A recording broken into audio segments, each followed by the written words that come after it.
Breaking news bulletin मध्ये येते ती म्हणजेच माझ्या विरोधात कर्जत जामखेडमधून अजित पवार उभे राहू शकतात असं मोठं विधान रोहित पवारांनी केलंय।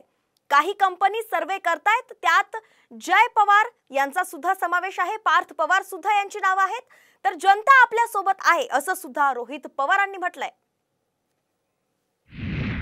आणि मग जो प्रयोग लोकसभेमध्ये सुप्रियाताईंच्या बाबतीत दादांना हा करावा लागला का त्यांनी तो केला, तर माझ्या इलेक्शनमध्ये विधानसभेमध्ये सुद्धा कदाचित त्यांच्यावर प्रेशर आणून असाच प्रयोग त्यांच्या बाबतीत असेल, नाही तर त्यांच्या कुटुंबातल्या बाबतीत हा माझ्या विरोधात माझ्या मतदारसंघामध्ये कदाचित केला जाऊ शकतो।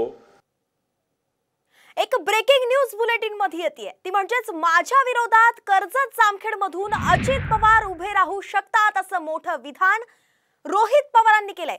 काही कंपनी सर्वे करतायत, त्यात जय पवार यांचा सुद्धा समावेश आहे, पार्थ पवार सुद्धा यांची नावे आहेत, तर जनता आपल्या सोबत आहे असं सुद्धा रोहित पवारांनी म्हटलंय।